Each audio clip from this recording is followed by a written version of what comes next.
Today I'm going to show you how to make a really simple optical illusion. Basically, I need two high contrast fabrics, so I have these, and then I will need a third fabric that is a value that's in between those. So let's get started. So this optical illusion is called the cafe wall illusion, and it's a optical illusion that was first described by a German neuroscientist back in the late 1800s, and then it actually became called the cafe wall. It got coined that by a British neuroscientist, Richard Gregory, back in 1973. And the reason why it's called the cafe wall is because there is a cafe in Bristol that actually has that kind of a pattern. So it requires two high contrast fabrics, and they both need to be solid. And so I'm going to make these be 4.5 inches. So I have 4.5 inches right here. And so what I did on these ahead of time, because I like to have things as straight a grain as possible, is I went ahead and I just tore the fabric to a little bit more than 4.5 inches. So right now I'm just trimming that down. That's not strictly necessary. It's just something that I personally like to do. Now this is a pretty common optical illusion that has been represented as, kind of like brain teaser type of imagery. And there's even a building in Melbourne, Australia that features this on the outside of it. And honestly, I don't really understand why they did that, because if I look at this particular illusion too long, then I start to feel vertigo. So that's just kind of a caution to anybody out there that is kind of susceptible to vertigo. You can make this, but you probably want to just make sure that you take breaks when you're making it. And that would be like if you're making this for a gift for somebody, because maybe you have somebody in your life that is really a fan of optical illusions. This is also a great sort of a pattern where it's a very masculine type of a look to it, because it's got that modern aesthetic. Commonly, it's going to be like a black and white, but you could also do like a navy blue and white. I'm doing kind of a fuchsia side of purple with cream. That works as well, because the important thing is it's just very, very high contrast. And so now we have these. So you see how fast it was to get to that point. For this, I'm making like a smaller type of a project, but I have in the past made a lap-sized project, and it works just fine, and it was very quick when I did that. So for this, what we want to do is we want to take these and we want to alternate so that we're making just really long stripes.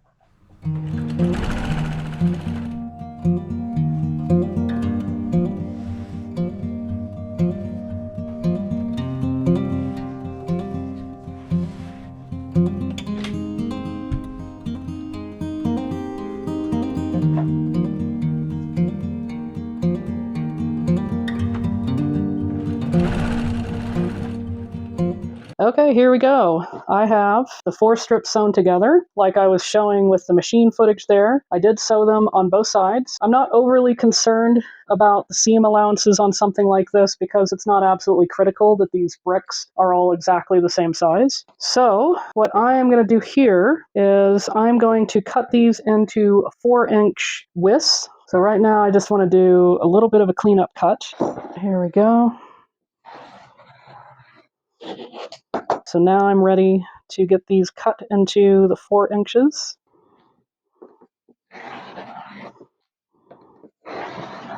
So this is absolutely a really good pattern if you are a beginner, or if you just want something that's really, really quick to make. This is also very fast, so you kind of get that sense of a win very quickly with a pattern like this. So now I have 10 of these things. So what I will want to do is I am going to just cut this right along the seam there. Let's see, it's probably easier to see if I have the purple side up. I'm going to do that.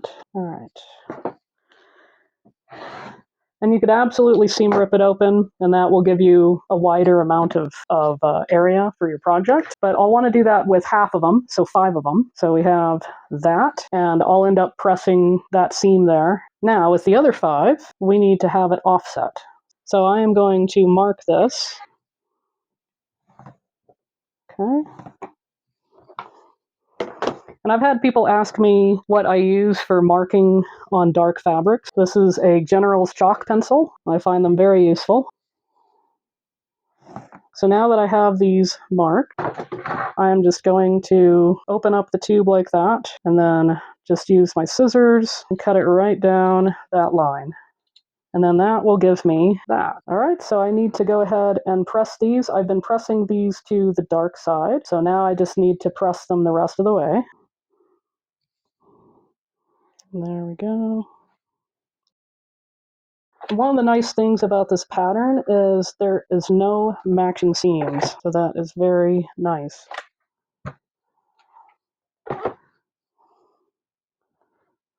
Okay.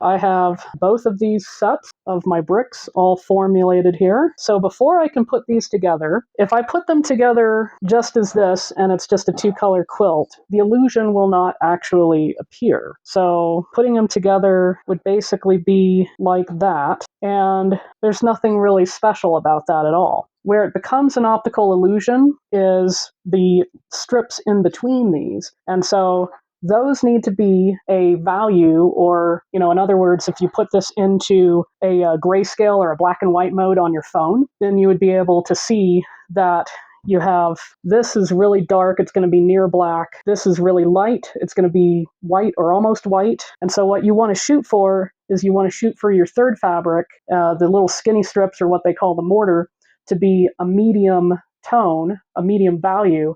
And so in black and white, that would be a medium gray. And what I have for that is I have this fabric right here. So this is a fabric that is not a solid, but the entire thing is a medium tone, and I think it will work. Absolutely, for the bricks, you need solid. When I tried it before, I tried it with prints that were not particularly bold prints, and I felt like the prints probably read solid, and the illusion, it kind of works on that one, but not as well as if I had used purely solid fabrics for both the light and the dark. So for this, since I have 10 bricks for this, I will need 5 strips here. So I am going to cut those. So I'm going to have 5 strips, and then I'm going to have basically a little bit left over, and that's okay. And on each of these, I'll have a little bit left over because I only need about 16 inches.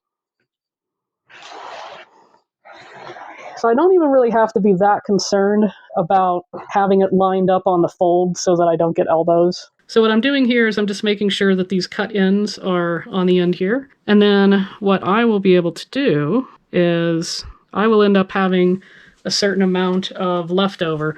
And actually, I only need 9 mortars. So I'm going to just take one of these and do that. And there we go.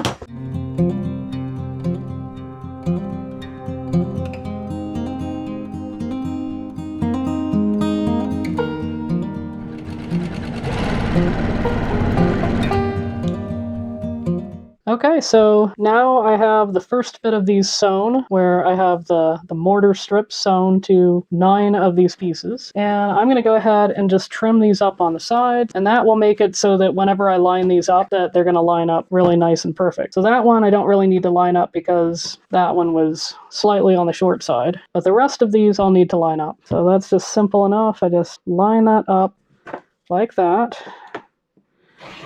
And I can get those trimmed.